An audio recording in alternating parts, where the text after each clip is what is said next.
Hey guys, it's LJ here. So thank you for joining me today. If you are new, welcome to my channel. I do lots of different bits and pieces, a lot of resin, but there are some paper crafts and other bits in here. So today I am doing some awareness ribbons. Those of you who've been with me for a while will know that I have some quite complex health issues. So I got these ribbon moulds so that I can start doing some work, get some money to do some donating. So I'll give you some more information about that at the end. So I'm just mixing up my resin with the mica powders. I've split it into the 4 little pots. I'm just adding the mica powders. These micas are gorgeous. Absolutely stunning. I love the colours that these give. They're opaque, they're shimmery, there's so much depth in the colour because of the mica. I love them. So I've mixed up these 4 colours in my small silicone cups. Silicone cups are brilliant because once the resin is dry you can just peel it out, which, you know, better for the environment. You're not wasting plastic cups and throwing them in the bin. So I try and use as much silicone or plastic that's PP because the resin doesn't stick to that either. So the little swabs there, the white swab that I'm using came with the mica powders. And for the blue, it's a facial like applicator people use in facials. I got them off Amazon. And the resin doesn't stick to those either, which is brilliant because you can just peel it off.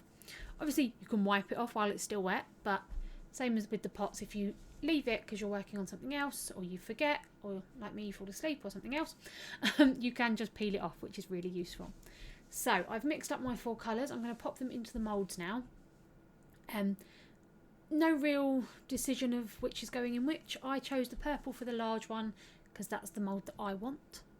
That's the ribbon that I want on my keyring. So I'm just pouring it in. And as you can see, I'm not being particularly careful with it at the moment, which was a mistake. But there we go. I'm just feeding it around the loop at the top, because what I've found with a lot of things that have a loop hole already, the gap between the loop and the top is very thin. So you've got to really get it in there. So then we've got the red going into one of the smaller ribbons. We've got the orange going into one of the smallers, and the blue.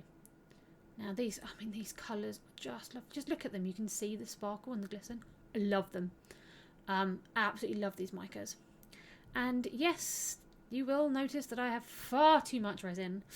I was working on other projects at the same time. I'm a bit, I don't know what the word is. I can't just do one thing. I like to have multiple things on the go, if I can do it. Thankfully these don't take very long to do, so I was able to do this on another project in the same day. So I'm just slowly adding bits and pieces so that we get the mould full, but so that it doesn't overflow. We want a slight dome on it because as the resin cures it will shrink slightly. This is the thing with all resins. UV resin is much worse. So using my lighter there, I'm going to pop the bubbles. So here we are the next day. Actually, I don't think it's the next day. I think this was in the evening, maybe 6 hours, 8 hours afterwards. So I've taken those ones out. I had a red one already. Here's the purple. As you can see, it's still quite soft when it comes out. I think it's been about 6 or 8 hours. So I've put my micas already in the tubs, and I'm splitting up a new batch of resin that I've mixed. So we'll give these a mix in. I've got a black, a green, a blue, and I can't remember what other colour I've got. We'll see in a second.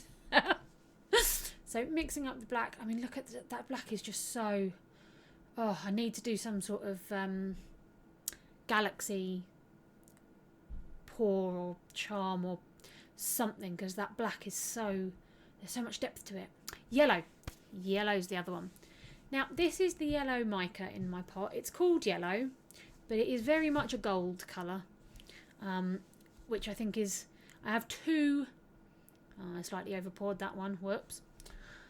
Just scraped it off with my lollipop stick. It'll easily, if there's anything on there, it'll easily pop off when you demould them. So yeah, the only downsides I found with this mica set is there isn't a pink, but there is a red and a white, so that's quite easy to achieve. And the yellow is most definitely gold. I wouldn't call it yellow, but there we go. So using my little applicators to fill in the green one now. Again, I love these colours. I could just watch a mixing of these colours all day. They are absolutely gorgeous. So filling that one in nicely, and then we've got our blue. Now I did the dark blue for the first lot, so I've got a light blue for this one. Again, using my applicator to slowly put it in, realising this time it's actually easier to do the top loop first, because that is the deeper part of the mould. So popping all that in, and I'm just gently adding some on, because you want, as I said, you want that slight dome, but you don't want to overflow like I did with the yellow. So I'm just putting a little bit more yellow in because I scraped off quite a lot. Little extra bit for the black so that we've got a nice full mould with a slight dome. And yeah. So next day, popping out these ones. Look at that black, it's so shimmery. We've got the nice green, the light blue and the orange. So what I've done here, I've just selected from my box a whole range of different coloured beads and pearls and anything that I thought would work with each colour. And then using my, it's not a Dremel, it is just a little hand drill, I am drilling in to the sides of these ribbons. Now, it's frustrating because you can't go straight down the middle because it's a very thin top. You could just, I suppose, put a large jump ring around it, but I wanted to actually screw in an eye pin. So any of that dust I just cleared up with some sellotape. So I've got my eye pins now. I have got them in a range of different colours, as you can see. So I'm just choosing my colour, and then I'm going to add it in to the ribbon. Now ordinarily I would use UV resin to stick these in, but because these are very opaque from the mica powder, the resin, UV resin, the rays won't seal it. So I've got on that little bit of paper some E6000 glue, and I'm just dipping the eye pin in that before I screw it into the charm. There we go, a little bit more. And what I'm going to do now is, once they're all in, I'm going to get my toothpick and I'm just going to do a little bit of extra glue on the outside. Now E6000 does dry very quickly, so you have to work quite quickly. So I have reapplied the glue several times, just a small blob, and then dip in the eye pin as I'm doing there, screw it into the ribbon charm. So I've done that with all of them, and then I'm going to get my toothpick at some point. There we go, and I'm just going to go round the edge. So the eye pin inside the ribbon is full of glue, and I'm just putting a little bit of glue on the outside edge where it touches, just so that it's very, very secure in there, because you don't want these to fall off. So then I'm going to start deciding, obviously with the red and the blue, I've got two different colours of it. So there I'm just choosing which beads are going to go with the red, and which beads are going to go with the other red. And then what I'm going to do is I'm going to start putting all of the beads and the charms that I'm using onto eye pins. Now unfortunately I did do this off screen. I was having a bit of a bad day pain wise in terms of my hands and my shoulders. So as you can see from this red one in the bottom corner, I've just put an eye pin in it, and I'm doing that to all of the pieces. I did it off camera because I couldn't keep my arms out. So as you can see now, all of the charms, all of the ribbons have some little dangles that are going to go with them. And then from here, I'm just showing you the last of the green one. So I've done all of them. I decided to do it off camera because you don't want to watch me do nothing and then appear with a charm. So sorry, I did all of those off camera. Pain wise, it was just easier. So collecting my key rings now. Now I have a love for key rings, especially ones that are odd shapes. So you will get to see all my interesting shaped key rings in a bit. So starting with the black one, I've put a link on that, and then I've got 4 charms, and I'm going to add 2 together by hooking their loops to each other, and then I'm going to attach these to the key ring using some jump rings. So I've got jump rings, attach that one to the key ring, nice and simple. When you are using jump rings, please do not pull them apart. You need to open them by bending them slightly sideways. If you pull them apart and push them back together, you are just going to weaken them and they will break. So as you can see, I open it sideways, and then you can see my pliers twist as I close it back. That is the easiest and best way to use your jump rings. So here, I've got a heart-shaped keyring. I love this one. This one is going to be the yellow. So again, with the jump rings, I'm attaching different bits to each one. and then I've attached the smallest dangle to the ribbon itself with the jump ring, and then the others are going to go onto the keyring itself. Now this one was interesting because it's actually quite a thick keyring, so the original jump rings that I had weren't working. So I've got some split rings, which are basically tiny key rings. So they look the same as key rings. They're not just one loop there. They're the 2 loops that thing. Now those are a bit of a fiddle to open. So unfortunately that was off camera because again I couldn't get my hands in. But there we go, showing you twisting it round. So we've got a couple of bits onto the key ring. There we go. I need some E6000 because I had to change the colour of my eye pin on this one because I had put a gold eye pin in, but I wanted to use a silver keyring, so I had to change my eye screw, unfortunately, which was a bit of a fiddle, but there we go. So then I'm attaching the other yellow pieces to the heart keyring. Now I'm trying as best I can to do this on camera, but with my shoulder and my hands as they were, it was a bit of a fiddle. So I'm not actually going to show you all of them because you don't need to see me repeat it. I'm going to do the same thing for all of them.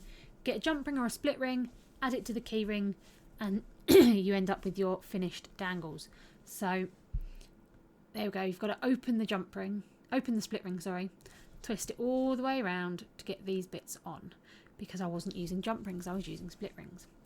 However, it worked and I got a lovely piece at the end. So as fiddly as it was, I'm still quite proud of it. I apologise that a lot of this is off camera.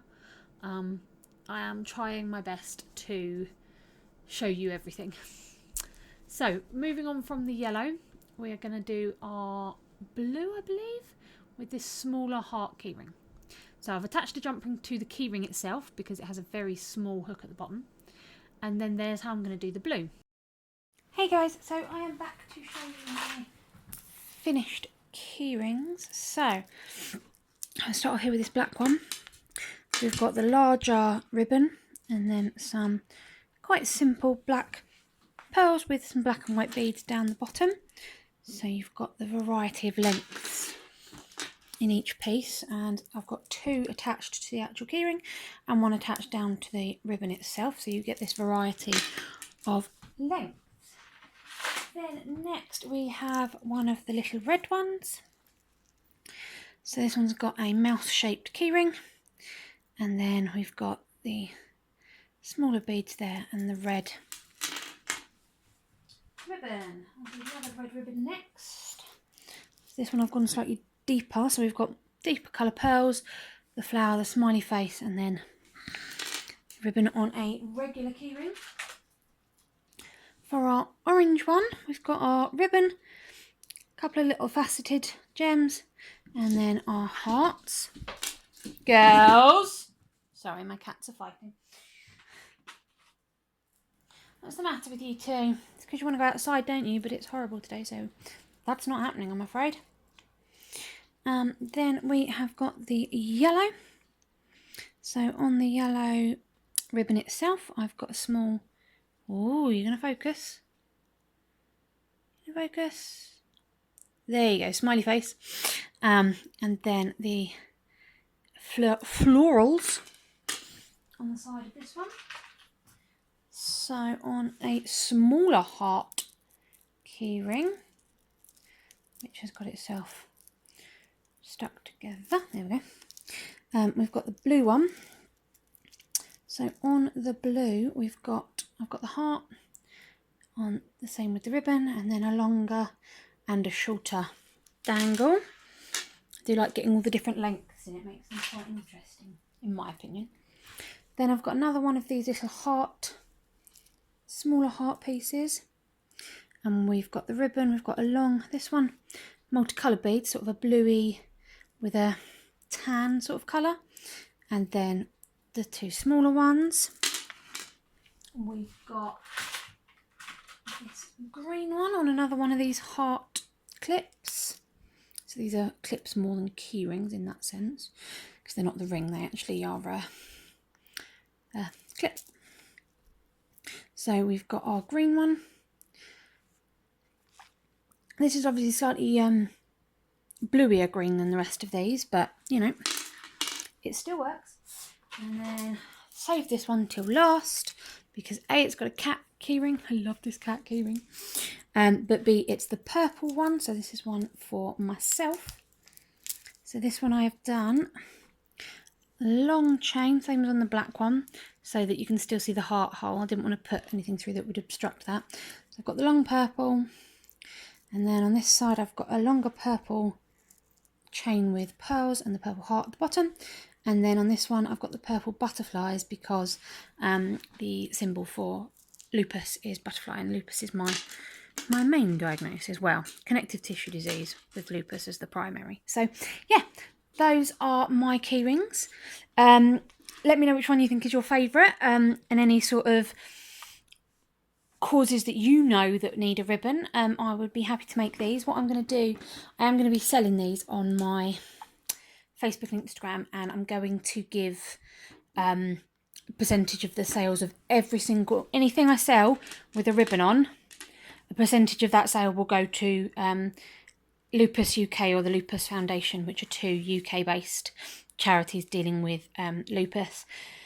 I did consider doing them individually, so each colour going to each thing, but because there are so many, even with purple, there's about 18 different 18 different places that use the purple ribbon. So because I am suffering from lupus, I've decided that I'm going to do it all to lupus, no matter what colour I sell. But yeah, that's what I'm going to be doing.